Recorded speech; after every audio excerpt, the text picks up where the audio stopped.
Alright, we're in round 2. This is a keep. It's a lot of lands, but at least cards like Brazen Buccaneers look a lot better in hands like this. Where it's like, hey, well, you got a lot of lands, but I could give you some value, so. Explorer turned out to be a pretty nice mechanic, and I think we kind of identified that before we'd even played with it. It just looked like a good mechanic. It had all the features of a good mechanic. You know, it it has use without seeming overpowered. It's good for any archetype. It's not like an aggro deck doesn't want card advantage, and any other archetype would want it too. Well, that guy's gonna spell some trouble, huh? Let's see. We are a ways away from doing anything with that dude. Turns out a 2-mana 4/3 is pretty good. Who would have thought?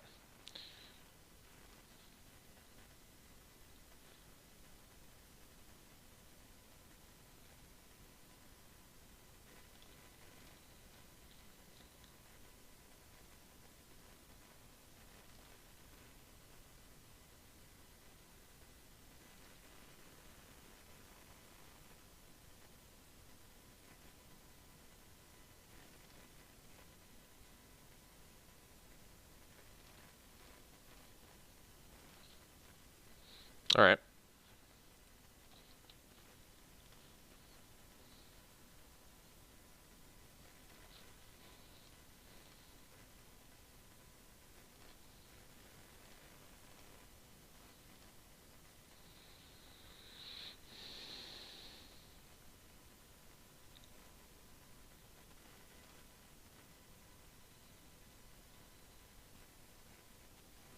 Okay.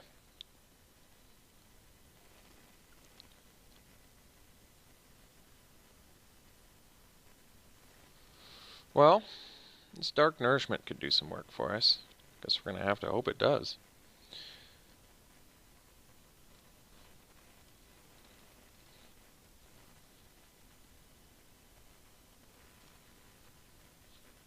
Yeah, we can leave that on top. So might as well attack since we won't be able to block with it.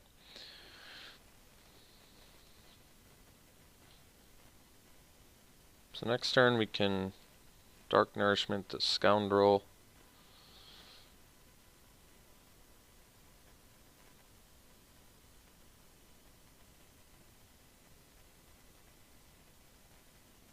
Suppose we probably want to do that on our turn, because that's pretty important if we can't. So, guess I should have maybe played the island there. They had the Skullduggery. Alright, bummer. Looks like we're dead. We'll concede.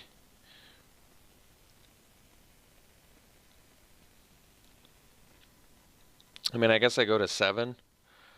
And then they smash me for 6 and I go to 1 because I have to attack. And then the turn after that, I play Unfriendly Fire on it. And then play a Rummaging Goblin.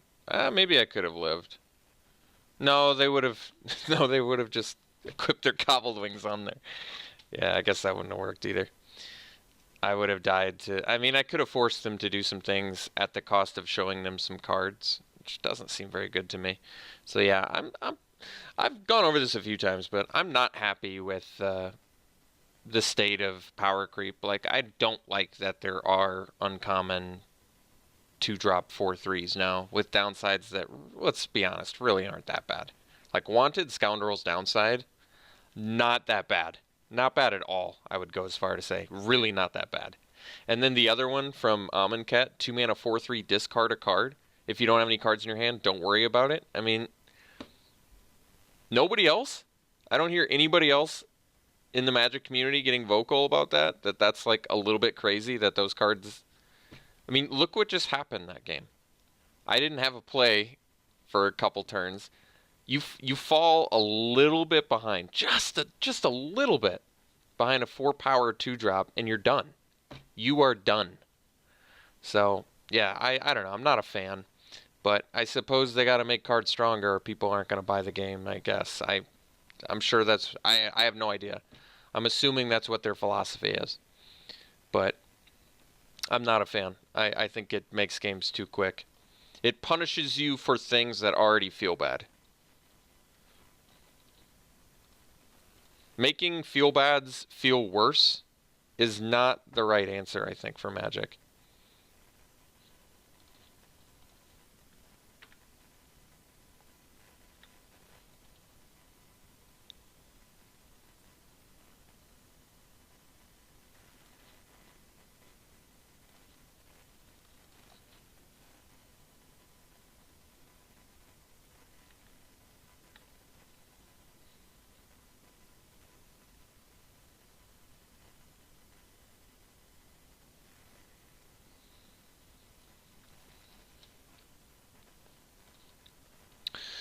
Um, I think I'll just vanquish this. Can't hit a wanted scoundrel with it anyway.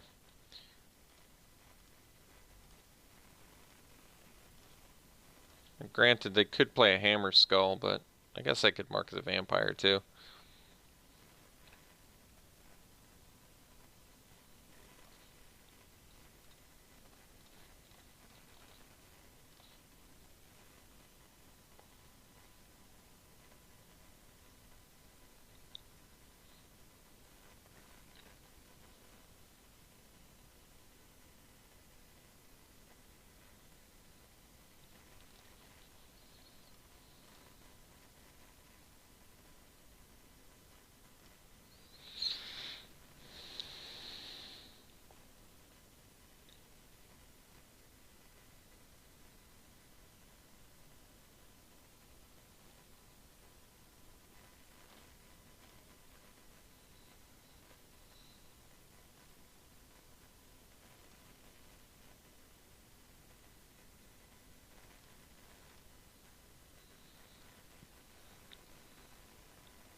Okay, so I guess I can sure strike here to get rid of the paladin.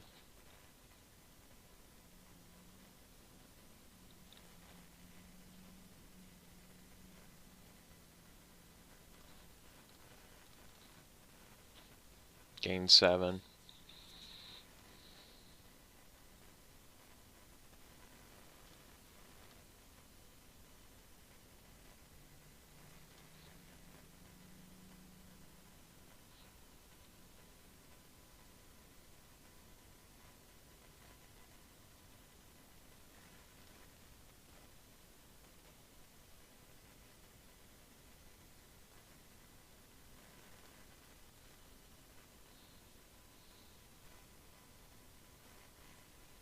Hmm.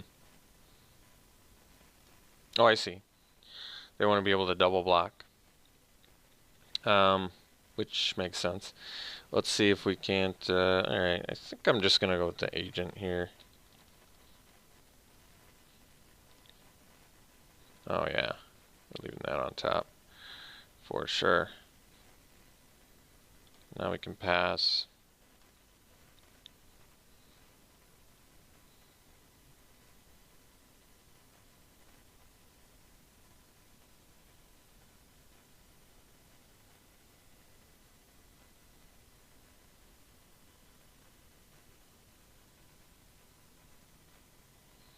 So yeah, the question is, do I want to double mark?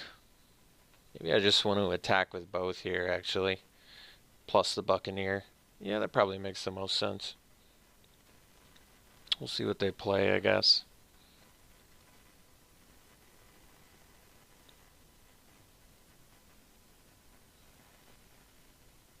Okay. It's fine. So, I think we play Buccaneer, actually. Because they can still get a double block, but then I'll have another... We'll see what it gets here. Leave that on top, actually. So we can swing with all three. See what happens.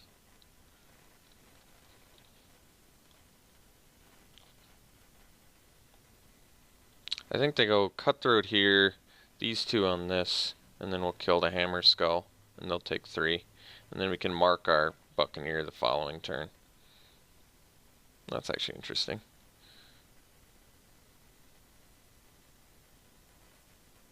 And they don't block with the Cutthroat. Okay.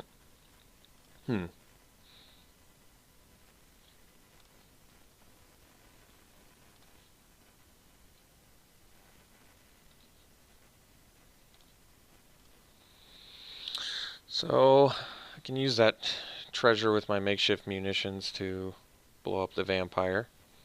Seems fine.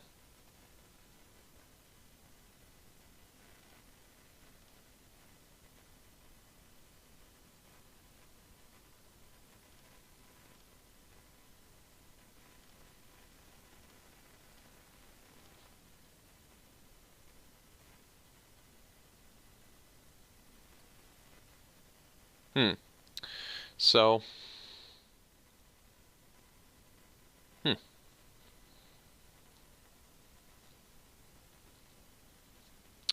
yeah, I can do some things. I'm trying to think of the best path here. So mark the Buccaneer attack with both. They'll only be able to kill one. But then the problem is I can't follow up with munitions, so I'm trading my 5/5 for a 3/3, which doesn't seem great.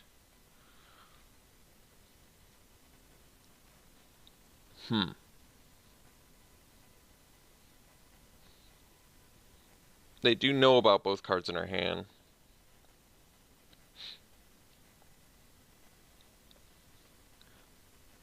May make more sense to mark now. Well, can also just play munitions.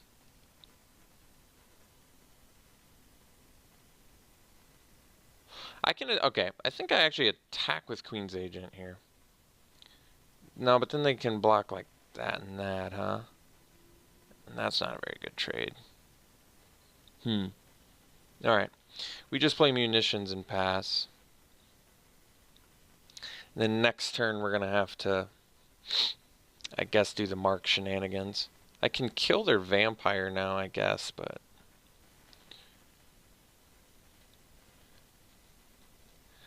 kind of want to deal with their other guys more. It's a little more important to me.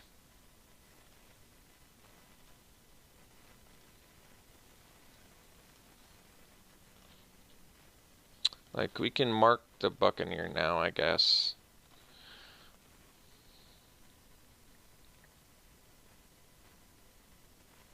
And then we can attack with it. Because I feel like if I attack with both, they block the Cutthroat and the Castaway on the Agent. And then I have to trade there. But then they can't kill the Buccaneer. Alright, we'll do this.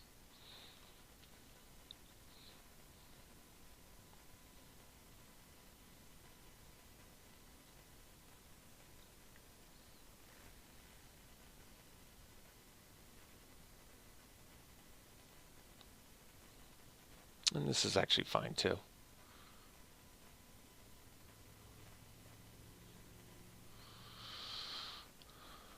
Because technically the Cutthroat's a bigger deal.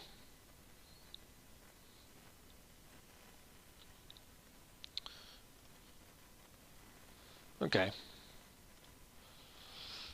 That's pretty reasonable. So now I guess I can blow up the vampire.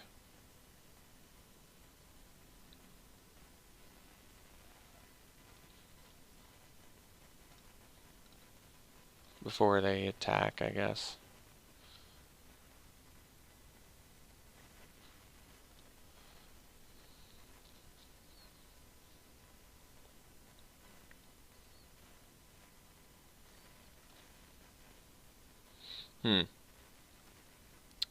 So I suppose if they have the skullduggery, they'd get us pretty good. Why else would you not attack? Unless you had skullduggery. Because skullduggery, like I said, gets us pretty good.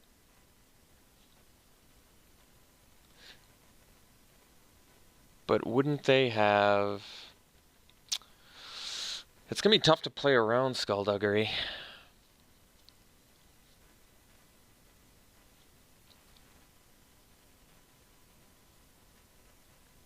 I'm going to be a little patient here. I'm just going to play the Rummaging Goblin.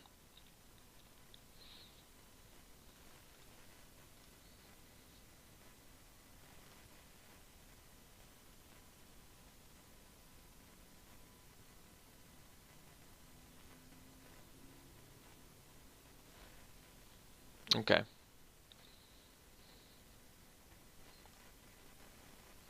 Because like I said, there's really no reason to not attack that I know of.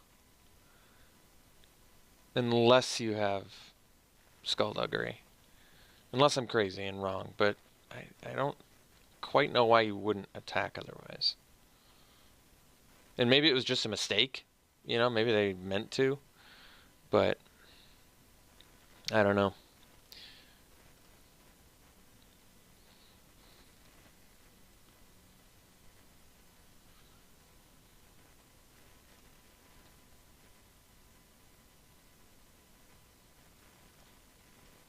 So I don't think they do have skullduggery. Otherwise, that would have been a pretty good time to attack.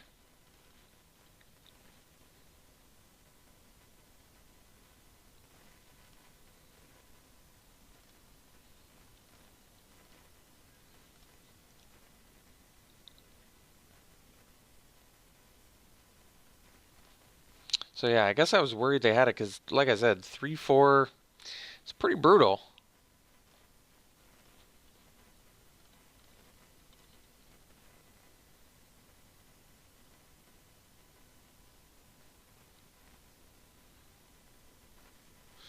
All right.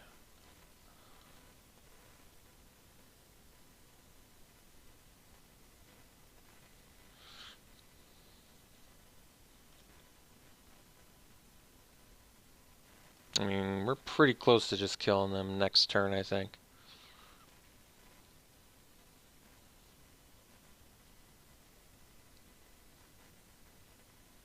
Depending on what they have.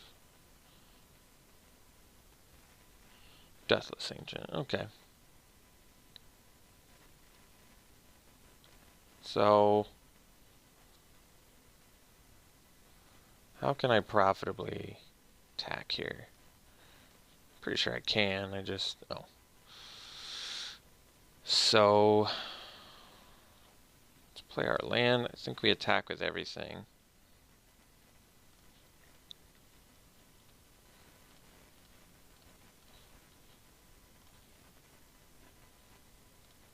And make our pirate.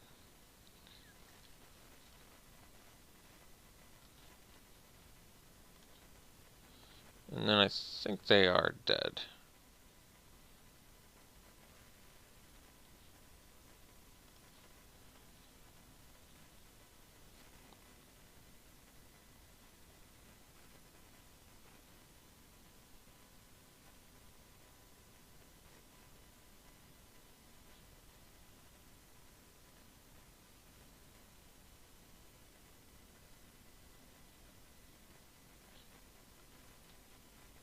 Well, I guess we want to take out the higher toughness dude. So we do that. And then we go munitions, this, pay 1, sack this. Then they take 3.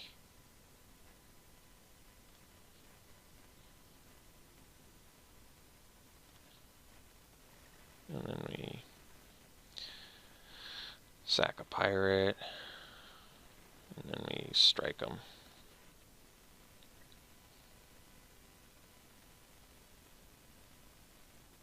Alright.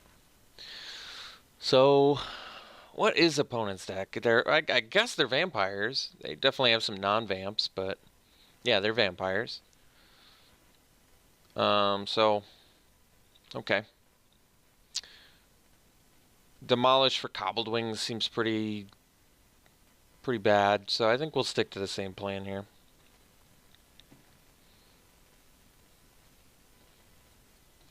Alright, 6 lander with Arsonist. I think we're gonna maul that one. See if we can't do a little bit better. Sand's better. Sand is better.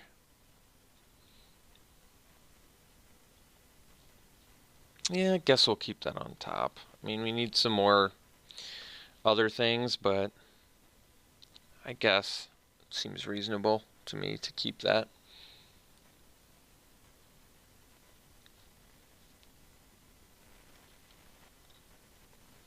I mean, Unfriendly Fire is pretty good, so seems fine.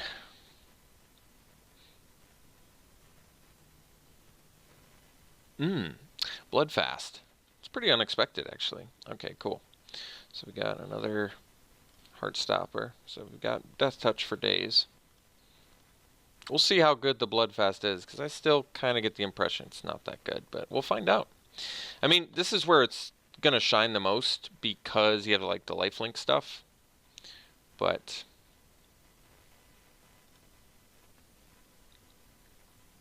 we'll see. We shall see. Here's our Mark the Vampire. That's nice.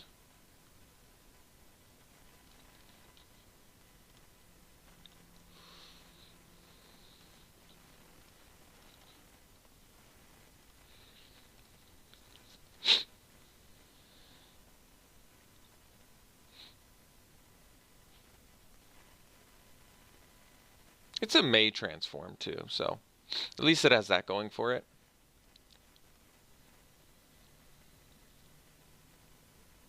I just feel like paying 2 life in certain, especially in this kind of format that I think is pretty aggressive. I think paying 2 life is pretty intense.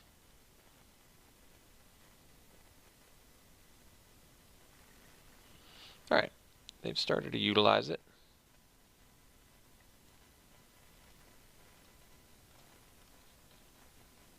So, a bunch of cards I can't play, right?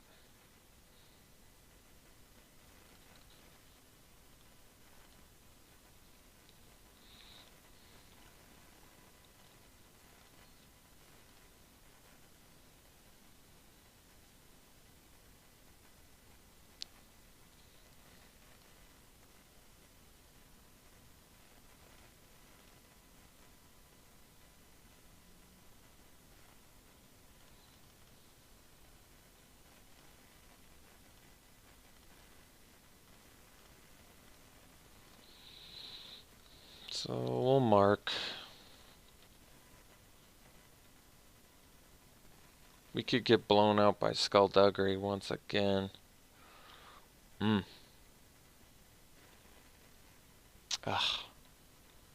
I'm not gonna risk it again. See, the problem is that's too much of a blowout. If they had Skullduggery there, it's a huge blowout. It is a huge blowout to get Skullduggery there.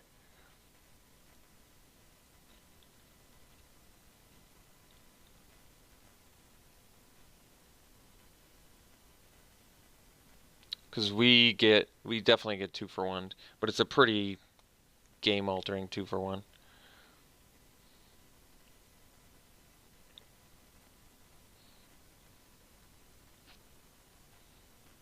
I don't know if I would have changed my turn had I thought about that before I played Mark, the Skullduggery, because they had the 1 black up. I kind of feel like they have it too.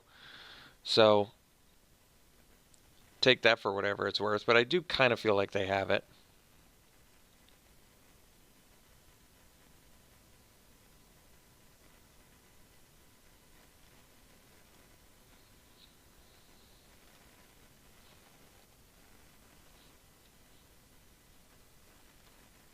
Okay. So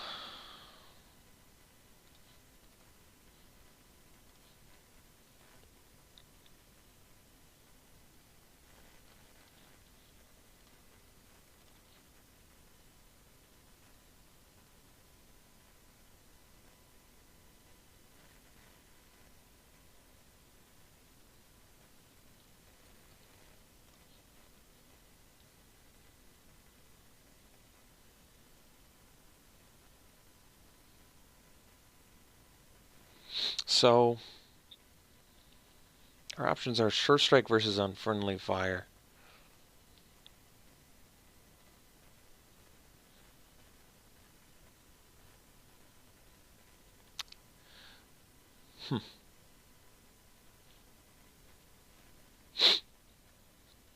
It may make more sense to just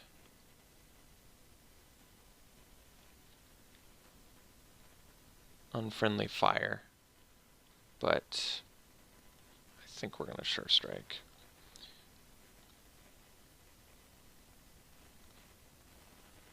So we get a 2-for-1. We gain a bunch of life. We deal some damage. A lot of pros there. And playing around the Skullduggery was possibly the difference between winning or losing this in match, just to let you know. So that is how crazy it is.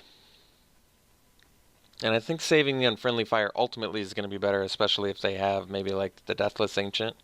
But then again, if I had the Sure Strike, I could have dealt with the Deathless Ancient and maybe played a Buccaneers on top of it. We'll find out what the verdict is here.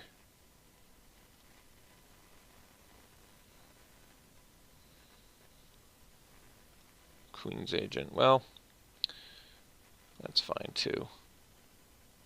So they get an Interloper on top, but then we get to blow that dude up and keep the beats coming.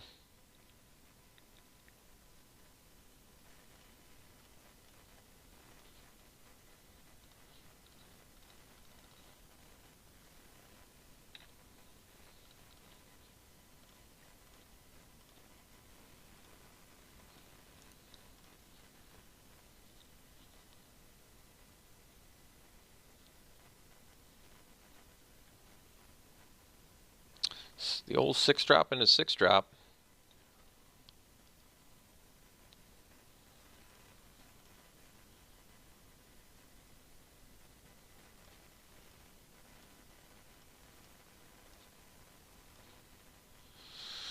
So we can go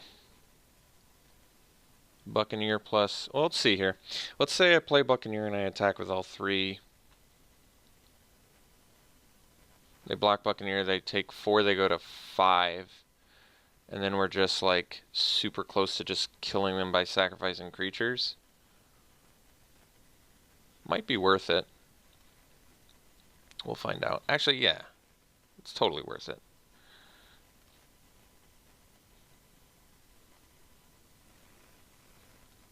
Oh yeah. So we can attack with all 3.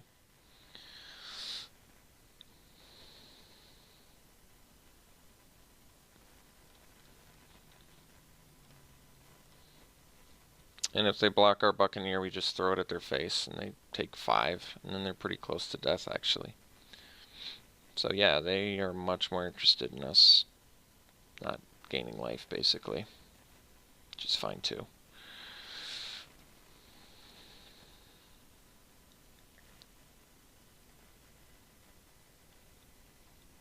I guess they probably want to transform it, honestly. We'll see what their flip side is. Oh, they're not going to. That's pretty interesting, too. That's pretty interesting.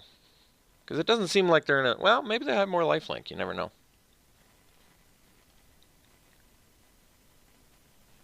Still attacking, though. Which is also pretty bold.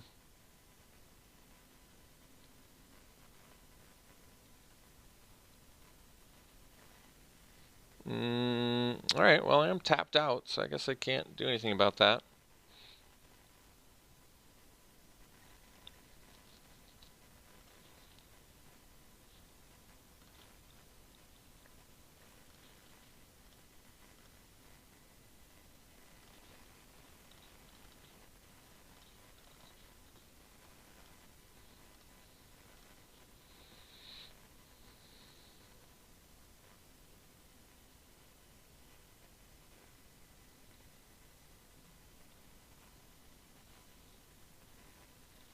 Okay.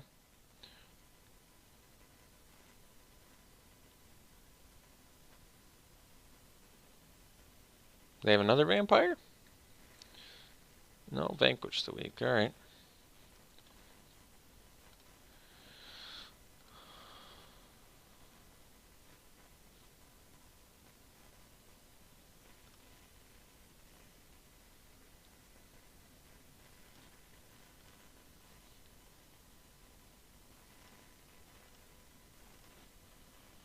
Okay, so I'm gonna attack with the captain here.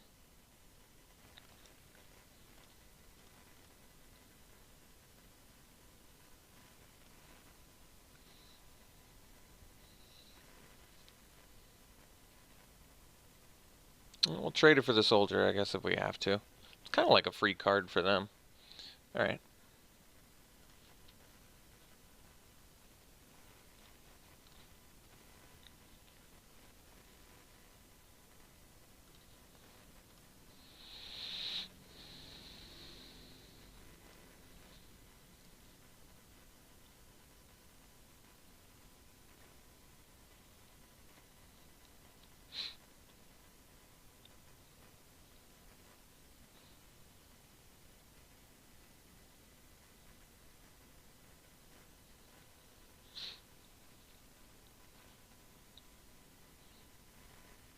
Okay. That's pretty good, actually.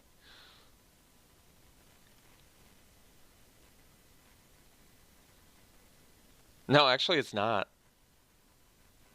Well, it kind of is. It's... I guess it is. Because my other choice is... No, we gotta kill that. Okay. So, my other choice was block with, like, maybe the Blight Keeper and just throw it at their face, but no, we gotta kill the soldier, so, alright.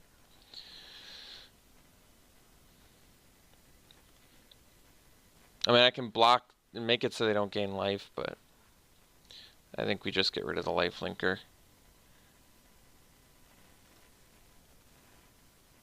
We go back up to 10. Plunderer I can't play, jeez.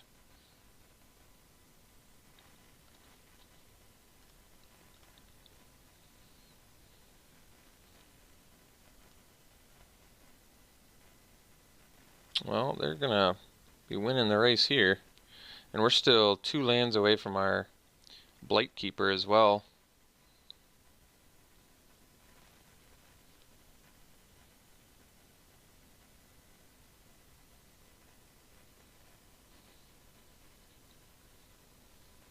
Uh-oh.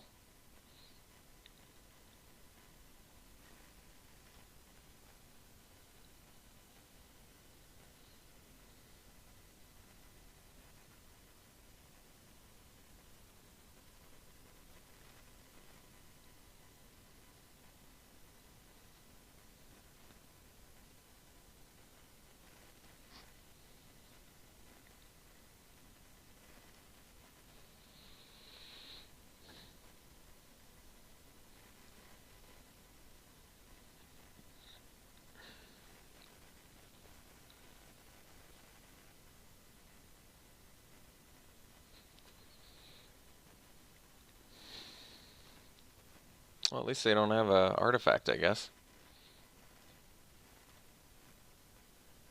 Oh, wow.